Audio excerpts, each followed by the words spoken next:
Hello guys, ज्योति की class में आपका फिर से स्वागत है। तो पिछली वीडियो में हमने क्या पढ़ा था, ऑडिटिंग का मीनिंग क्या है, उसके जो एलिमेंट उसके बारे में पढ़ा था। तो इस वीडियो में हम पढ़ेंगे कि ऑडिटिंग की ज़रूरत हमें क्यों पड़ी, ऐसा क्या हुआ कि ऑडिटिंग हमारे लिए नेसेसरी हो गई। तो आइए हम अब पढ़ते हैं। इन ancient time technique of maintaining account of transaction was incomplete. जो पहले का टाइम होता था ना, उसमें जो अकाउंट ऑफ ट्रांजैक्शन है उसे मेंटेन करने की जो टेक्निक थी वो इनकम्प्लीट थी, पूरी नहीं थी। तो उन दिनों में जो बिज़नेस ऑर्गेनाइजेशन थी उनका साइज़ बहुत छोटा था। तो जो एडुकेट कैपिटल, मतलब जितनी ऑर्गेनाइजेशन के पास सफिशिएंट कैपिटल होनी चाहिए उसकी कमी वहाँ पर थी। तो उसकी वजह से जो नंबर ऑफ़ ट्रांजैक्शन होती थी ना वो बहुत ही कम होती थी। ऑर्डिनरली जो पीपल बिज़नेस में इन्वेस्ट करते थे ना, तो जो बिज़नेस में इन्वेस्ट करते थे तो वो अकाउंट्स को खुद ही मेंटेन करते थे। उन्हें अपनी बुक ऑफ अकाउंट को एग्ज़ामिन करने के लिए कोई बाहरी पर्सन यानी बाहर के कोई पर्सन से एग्ज़ामिन करने की नेसेसरी नहीं यानी ज़रूरत नहीं पड़ी। फिर आते as a result of industrial revolution it become possible to produce on large scale. जब से इंडस्ट्रियल रेवोल्यूशन आया उसके परिणाम से क्या हुआ कि जो हम प्रोडक्शन कर रहे हैं वो लार्ज स्केल पे पॉसिबल होता रहा। जो मोड ऑफ ट्रांसपोर्टेशन है, कम्युनिकेशन है, जो इनकी जो डेवलपमेंट हुई है मोड ऑफ ट्रांसपोर्टेशन और कम्युनिकेशन में, और जो बैंकिंग सर्विसेज है उसमें एडवांसमेंट, तो बिज़नेस का जो स्कोप है वो बढ़ गया। Investment resulting in emergency joint stock company में इन सब का एकदम स्कोप बढ़ गया था। जो ओनरशिप और जो मैनेजमेंट ऑफ कंपनी था वो भी अलग हो गया था। जो ओनरशिप थी और जो मैनेजमेंट था वो दोनों सेपरेट।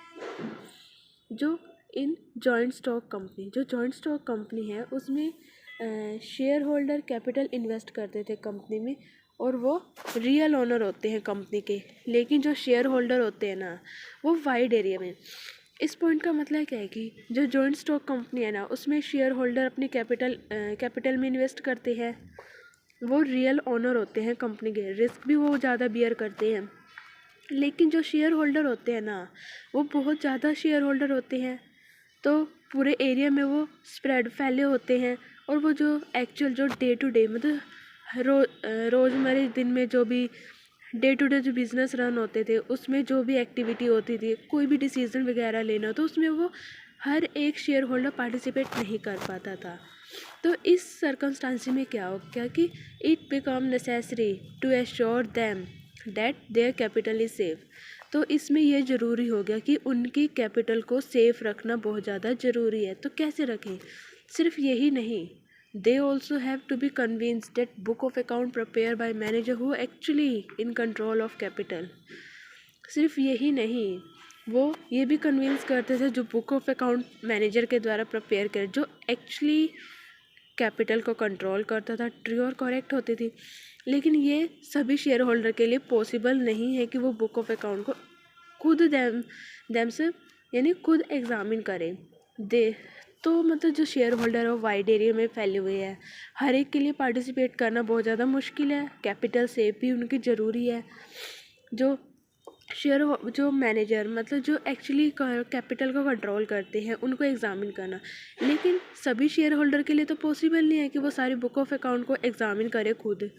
तो उसकी बजाय क्या हुआ कि एक पर्सन को एक अपॉइंट किया गया ताकि जो बुक ऑफ अकाउंट है उन शेयर होल्डर्स के बिहाफ में हम एक पर्सन को अपॉइंट कर ले ताकि बुक ऑफ अकाउंट को वो एग्ज़ामिन करे।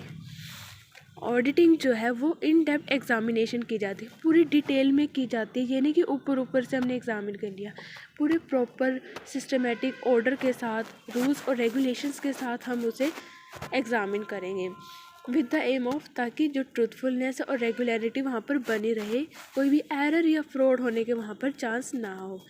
It is not necessary to get the account. जो सोल प्रोप्राइटरशिप है, पार्टनरशिप फर्म है, लीगल पॉइंट ऑफ व्यू से उनके लिए नेसेसरी नहीं है कि वो अपने अकाउंट को ऑडिट करवाएं। इन केस कंपनी के केस में वो लीगली ज़रूरी है, कानूनी तौर पे ज़रूरी है कि वो अपने अकाउंट को ऑडिट करवाएं। फिर उसके बाद आता है बेसिक रीज़न। जो कंपनी है उन्हें लीगली मैंडेटरी करना, ऑडिट करवाना वो ज़रूरी क्यों है। जो सोल प्रोप्राइटरशिप है, पार्टनरशिप फर्म है, उनकी जो ओनरशिप और मैनेजमेंट है वो सेम होती है।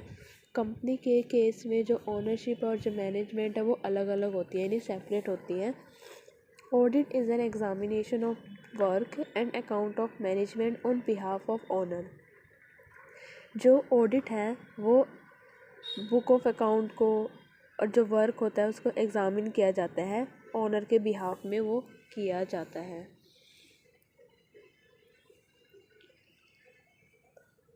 ओनर ऑफ कंपनी, जो कंपनी का जो ओनर होता है यानी शेयर होल्डर, वो ऑडिटर को अपॉइंट करता है ताकि जो उनका जो इंटरेस्ट है उसे प्रोटेक्ट किया जा सके और जो कंपनी की जो जितनी भी एक्टिविटीज़ हैं उनको एग्ज़ामिन किया जाए और एक सर्टिफिकेट जो है उनसे लिया जाए। इनफैक्ट ये जो शेयर होल्डर है उनके इंटरेस्ट की प्रोटेक्शन के लिए भी जो है ऑडिटिंग किया जाता है। डेट जो ऑडिट होता है कंपनी के अकाउंट्स का वो कंपलसरी होता है यहाँ पर, क्योंकि लीगल पॉइंट ऑफ व्यू से उसे किया जाता है। आई होप गाइस आपको मेरी ये वीडियो अच्छी लगी होगी। अगर आपको मेरी वीडियो अच्छी लगी होगी तो लाइक शेयर एंड कमेंट ज़रूर करना और मेरे चैनल को सब्सक्राइब करना। आज की वीडियो में बस इतना ही। Thank you guys.